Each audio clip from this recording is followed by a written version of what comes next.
Taurus, I'm Christy, you're watching Tiny Toddle Tarot, and this is your reading for the week ahead. As always, if anything I say resonates or you feel it will in the future, please let me know by liking and subscribing. Oh. Let's get on with your reading. You might find this week with a little bit of hiccup or something. With a little bit of an obstacle or a hiccup that happens, but you're going to end up kind of going, ha, and moving on without it. Do you know what I mean?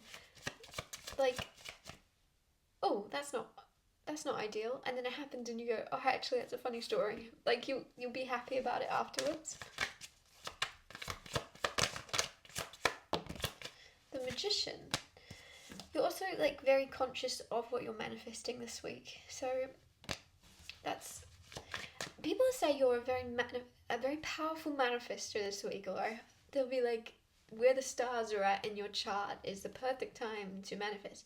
I don't believe in that. I believe that you're always capable of manifesting something as easily as you are the day before. And no matter where your stars are at, I just feel as if you are being more aware of where your thoughts are going and your positive energy and putting it in the right place. It just feels like you're more optimistic in general, and you're attracting more of that back to you. You're aware that you're a magnet, basically, this week. You're becoming more and more aware of your own magnetism. Oh, and this could be very different. This could be a big change, or you could be introducing it to someone else, and it's a big change for them.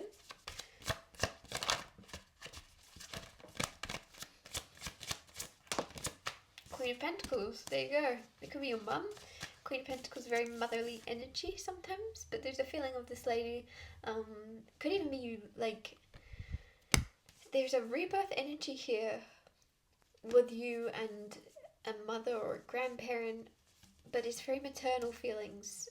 Maybe you are the mother, maybe you are the grandparent, but it just feels like there's a rebirth starting in a relationship because you've brought it about, because you want it. We attract what we want, whether you want to admit it or not. A lot of things you're having in your life are things you want, or things you kind of, sometimes you just settle for what you're used to. So you think you want what you have, or you, obviously a lot of people are in situations that they say they don't want, but it's what they're used to, it's what they're comfortable living in. I don't know, there's something where there's a big change in what you're accepting for yourself and the life you're accepting. It's big things this week, but it's feeling more about your perspective of things rather than what's actually happening.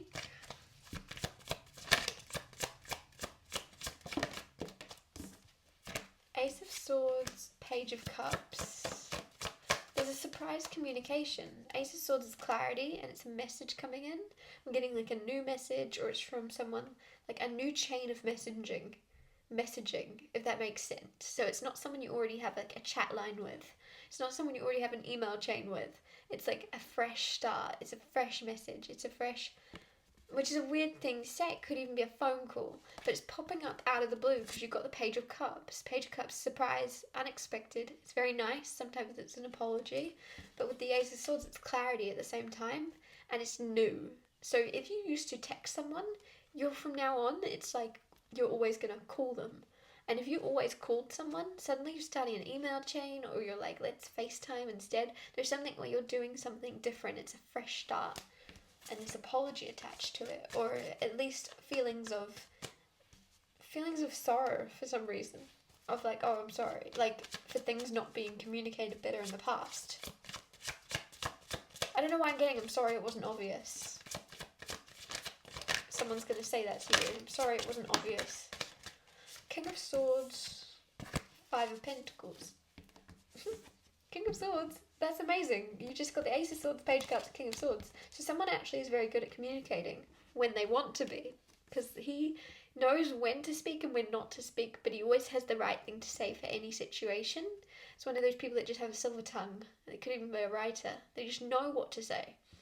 With the Five of Pentacles, right? Like somebody's aware that they did the wrong thing by walking away, or somebody's aware of there's something with distance, or there's something with leaving someone out in the cold or ghosting them, and now someone's kind of afraid to come back because they might know that you're this King of Swords, and you might kind of just be like, and you know the perfect thing to say, but you're just not sure whether it's worth saying.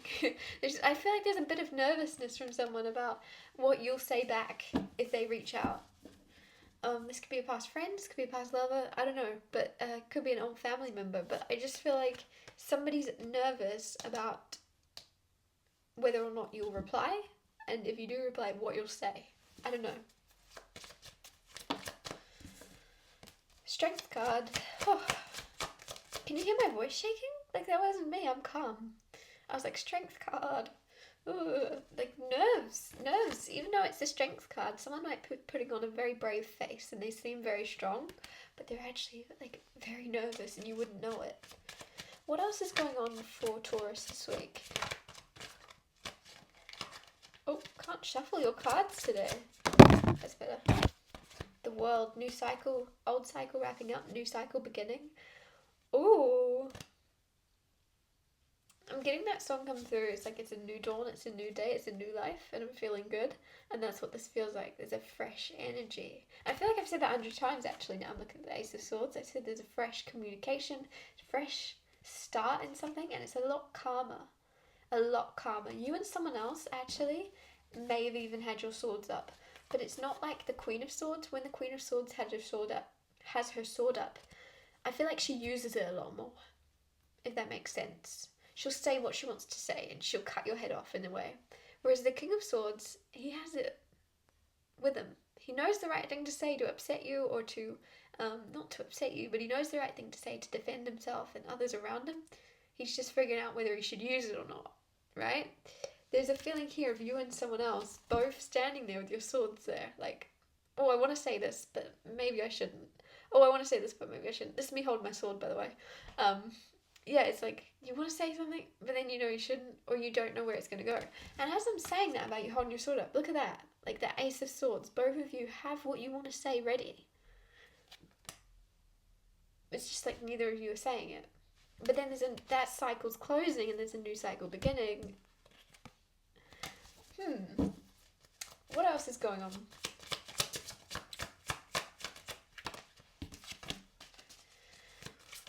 There's some type of passion project or sport I'm getting for a lot of you. There's a sport you do or it's a sport you take part in that it's going to be very nerve-wracking, but also there's a new beginning in it. So the world, whenever the world comes out, I always see the full shortly after, which is amazing because if one chapter of your life is closing, then it's very good to see that a new one is starting and there's a new experience, there's a new path you're going down. So you might have wrapped up an old cycle of a passion or something you spent your time doing. Say you were really into the gym for a while and then you kind of realized you lost your love for it or something. Say you were really into golf, you lost your love for it. I don't know, there's something where you might have kind of lost the enthusiasm or the excitement and you're wrapping up that cycle. Don't worry, there's a new path, there's a new jumping down a rabbit hole. It's a bit nerve-wracking because you're not as well inclined or trained in it, but that's where the excitement's coming from because you're not used to it, because you've not done it before, because you're not expected to be good at it. You're now put in this position of getting to prove yourself, getting to be seen as the smaller person, getting to be seen as the newbie, and then be like the underdog. It's like a beautiful underdog energy. I'm gonna get you one more card. Seven of Pentacles. You've been waiting for this. You may have been like, why has my passion died out? Why has my spark gone? Where has it gone? Why am I not excited anymore? It's because there was too much pressure in some sense. And pressure builds diamonds, I know the saying. But I feel like it also, it was not building you into a diamond. The pressure was getting to you. So it's really beautiful that you're releasing an energy of being under too much pressure to begin something new. That you've been waiting for the chance to kind of show your true colours and show what you're capable of doing in the world. Show what you're capable of doing. For a lot of you, there's something passionate and physical about this. So like it's almost as if you might have been doing something that was more intellectually based in your career. Now you're going to be doing something that requires physical strength or training in some way. I'm not sure, but there's more about you moving your body and like you getting to sculpt yourself a bit more. And I did also bring the gym up, so maybe some of you are also kind of jumping into gym life or something and you've never done it before, but it's like you're gonna love it, or you were always waiting for this to feel like yourself. You knew that piece was missing. I don't know. I'm gonna wrap your reading up here. Thanks so much for watching. If anything I said resonated or you feel it will in the future, because obviously it's not happened yet, please let me know by liking and subscribing, and I'll see you next Tuesday for Tiny Tots Hair Tuesdays.